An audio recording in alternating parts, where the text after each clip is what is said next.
Building mental resilience in a distracted world. We live in a world that never stops. A world that's constantly pulling at your attention, testing your focus, challenging your peace of mind. Every day you wake up to a storm of notifications, opinions, and expectations. Every day, something or someone is trying to knock you off your path. But here's the truth. You don't have to let it. Think about it. How many times have you been derailed by a negative comment? How often has someone's opinion made you question yourself? How frequently do distractions pull you away from what truly matters? I want to talk to you today about building an unshakable mind, about developing the kind of mental resilience that lets you stand firm when everything around you is in chaos. Because that's where true power lies. Not in controlling the world around you, but in controlling how you respond to it. The noise that surrounds us. Look around you. We're living in the noisiest time in human history. Not just physical noise, though there's plenty of that, but mental noise, opinions, judgments, expectations, comparisons. Social media feeds us a constant stream of what everyone else is doing, thinking, achieving. The news bombards us with crisis after crisis. Our phones never stop demanding our attention. Our inboxes overflow with urgency. And in the middle of all this noise, you're trying to hear your own voice, trying to stay true to yourself, trying to follow your own path. It's not easy, is it? But here's what I've learned. The ability to tune out the noise isn't something you're born with. It's something you build. It's a muscle you strengthen through daily practice and unwavering commitment. Know yourself. First, the journey to an unshakable mind begins with a simple question. Who are you? Not who others think you should be, not who you pretend to be online, not who your parents wanted you to become. Who are you? What values do you stand for? What goals drive you forward? What gives your life meaning? What makes you come alive? These aren't easy questions. Many people go their entire lives without truly answering them. They let others define them. They live according to someone else's script. But when you don't know who you are, you become vulnerable. You start seeking validation from others. You become easily swayed by criticism. You chase approval instead of purpose. I want you to take time this week, real, uninterrupted time, to reflect on who you truly are. Write it down. Speak it out loud, make it concrete. Because when you know yourself, truly know yourself, other people's opinions lose their power over you. When someone criticizes you, it doesn't shake your foundation. When someone doubts you, it doesn't make you doubt yourself. You become rooted in your own identity, your own purpose. And roots that go deep aren't easily uprooted by passing storms. The power of your attention. Let me ask you something. Where is your attention right now? Is it fully here, absorbing these words? Or is part of your mind elsewhere, thinking about that email you need to send, that comment someone made yesterday, that decision you're worried about? Your attention is your most valuable resource. More valuable than your time, more valuable than your money. Because where your attention goes, your energy follows. Where your attention goes, your life goes. And yet, we give our attention away so carelessly. We let it be hijacked by notifications, dragged away by distractions, stolen by stresses that don't serve us. Building an unshakable mind means taking back control of your attention. It means choosing, consciously and deliberately, what deserves your focus. When negativity comes knocking, you don't have to answer the door. When criticism tries to pull you off course, you can acknowledge it without being consumed by it. When distractions flash and beep and buzz, you can choose to stay centered on what truly matters. This isn't about ignoring reality or burying your head in the sand. It's about recognizing that you have the power to decide what gets real estate in your mind. Emotional mastery. Now let's talk about emotions, because here's the truth. You can't control what you feel, but you can absolutely control how you respond to those feelings. Think about the last time someone criticized your work. Maybe your boss gave you harsh feedback. Maybe a friend questioned your choices. Maybe a stranger left a negative comment online. What happened in your body? Did your heart rate increase? Did your muscles tense? Did heat rise to your face?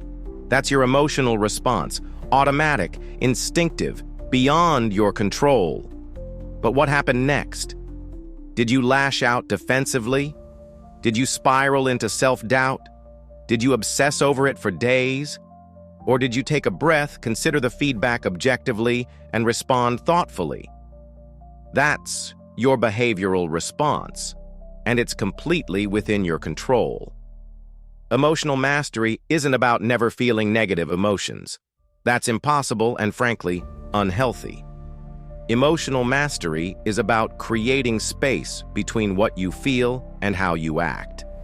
It's about recognizing that emotions are like weather patterns. They come, they go, and you don't have to be ruled by them. The next time you feel anger rising or anxiety tightening or hurt stinging, pause. Take a deep breath. Remind yourself, this is just an emotion. It doesn't have to control me. I can feel this without being defined by it. That pause, that tiny moment between stimulus and response, that's where your power lies. That's where you build resilience. That's where you become unshakable. Criticism, a tool, not a weapon. Let's talk about criticism because it's one of the biggest tests of mental resilience. Nobody likes being criticized. It triggers our deepest insecurities. It challenges our sense of self-worth. It makes us question our abilities. But here's a perspective shift that changed my life. Criticism is information. That's all. It's data. It's feedback. And you get to decide what to do with it. Not all criticism is created equal. Some of it comes from a place of genuine concern, from people who want to see you grow. Some comes from jealousy, from people threatened by your success. Some comes from projection, from people wrestling with their own insecurities. Your job isn't to absorb all criticism equally. Your job is to filter it, to ask, is this useful?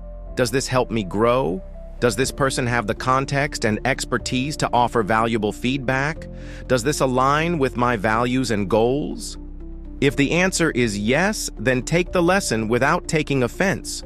Use it as a stepping stone, not a stumbling block. If the answer is no, then let it go.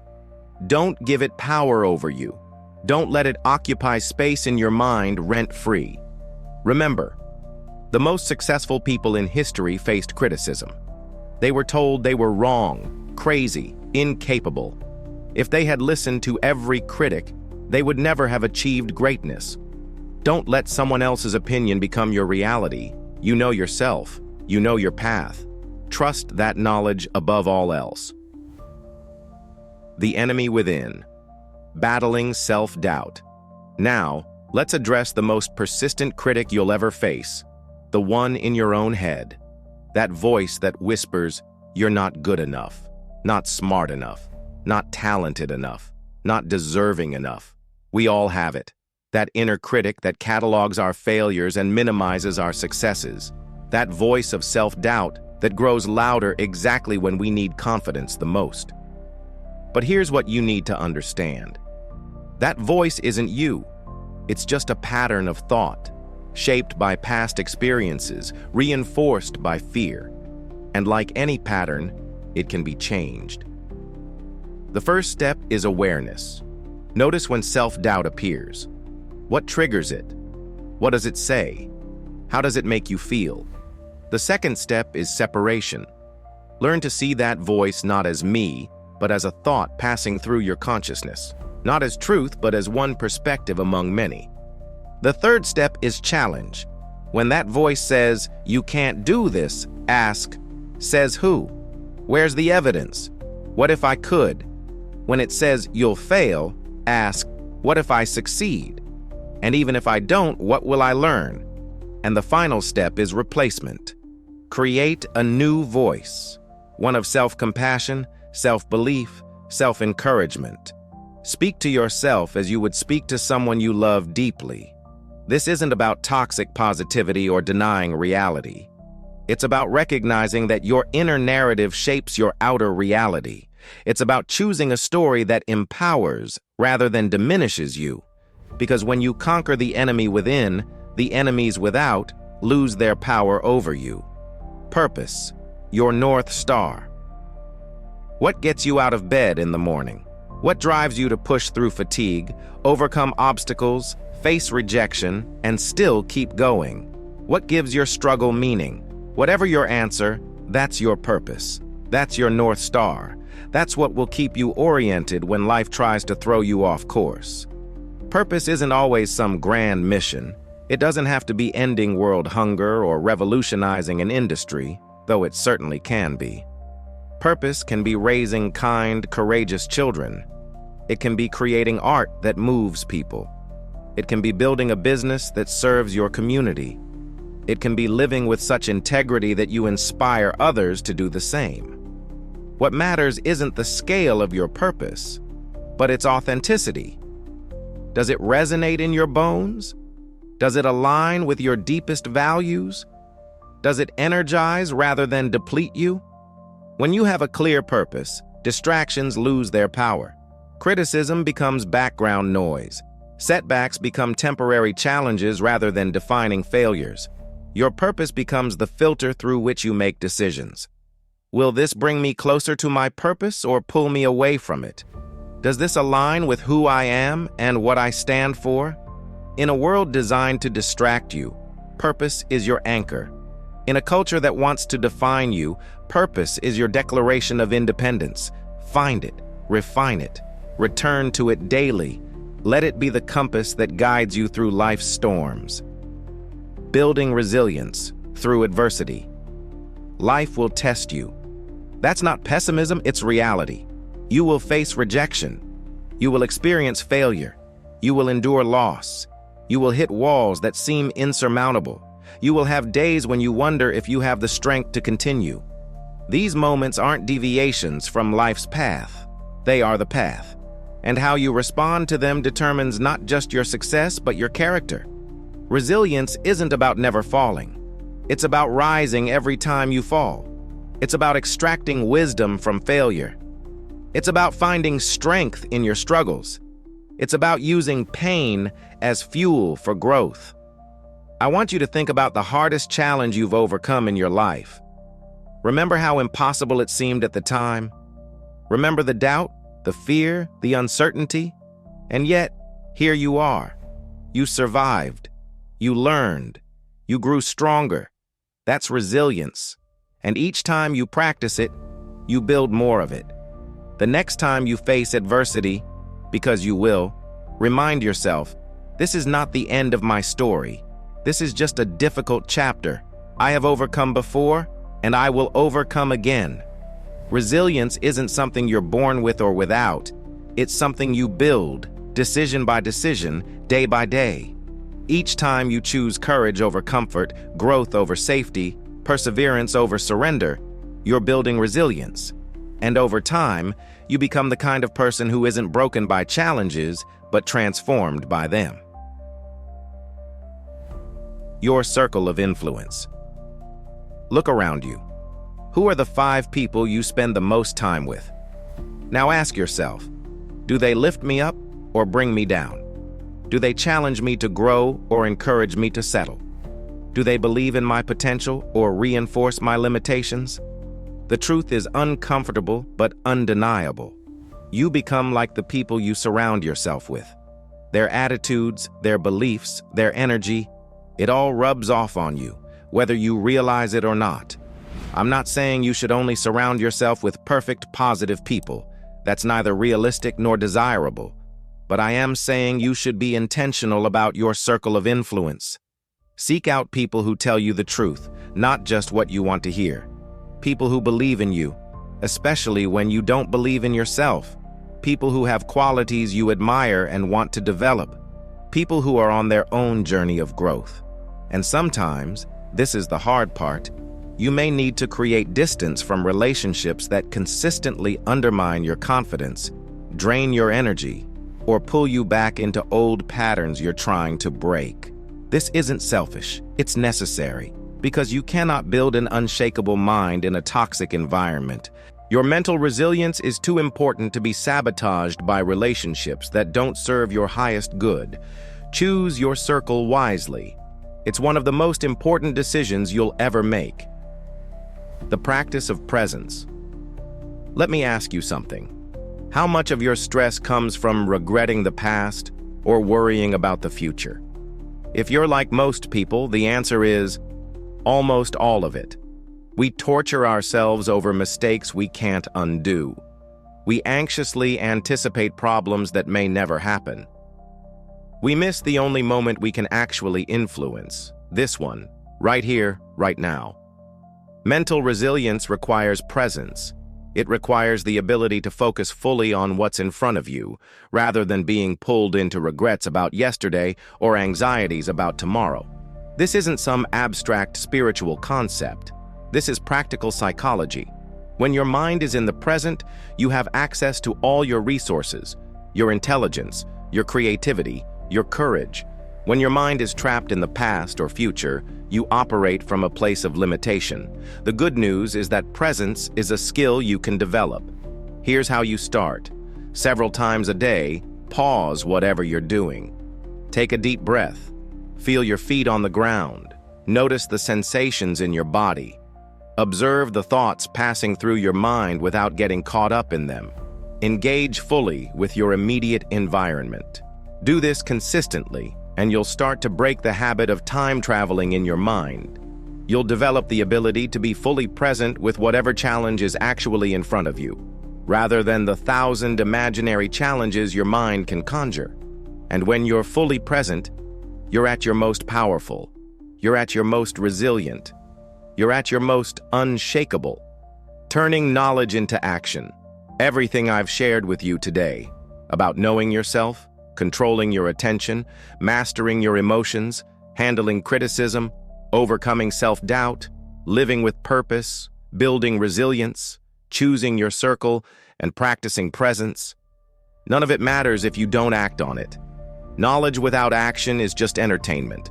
Inspiration without implementation leads nowhere. So I'm challenging you. Take one idea from this speech, just one, the one that resonated with you most deeply, and commit to implementing it in your life, not someday, not when you feel ready, but starting today. Maybe it's taking time to clarify your purpose. Maybe it's practicing the pause between emotion and reaction. Maybe it's filtering criticism more intentionally. Maybe it's challenging your inner critic. Maybe it's evaluating your circle of influence. Whatever it is, turn it into a concrete action. Something specific that you can do today, tomorrow, and the next day. Because resilience isn't built through grand gestures. It's built through daily habits, consistent choices, small acts of courage repeated over time. The unshakable you. I want to leave you with this final thought. Being unshakable doesn't mean never being shaken. It means knowing how to find your center again when life knocks you off balance. It doesn't mean never feeling fear, doubt, or pain. It means not being defined or limited by those feelings. It doesn't mean controlling the world around you. It means controlling your response to that world. The journey to mental resilience isn't a destination you reach once and for all. It's a path you walk daily, with intention and awareness. Some days you'll walk it well. Other days you'll stumble. What matters is that you keep walking. Because here's the truth. In a world that's constantly trying to shape you, the most revolutionary act is to shape yourself. To decide who you are and what you stand for. To choose what gets your attention and what doesn't. To determine how you'll respond to life's inevitable challenges. That power, the power of choice, can never be taken from you. It can only be surrendered. Don't surrender it. Not to criticism, not to distraction, not to fear, not to doubt, not to anyone or anything. Stand firm in who you are. Stay focused on what matters. Remain committed to your growth. Build your unshakable mind, day by day, choice by choice, moment by moment. Because when you're mentally resilient, you don't just survive in this chaotic world, you thrive in it. You don't just withstand life's storms, You learn to dance in the rain, and that, my friend, is true freedom. Thank you. Did you know? Just one like from you can give me the motivation to create more awesome videos. And by subscribing with the notification bell on, you'll never miss out on my next amazing content. Don't forget to leave a comment below. Let me know what you think about this video or suggest a topic you'd like to see next.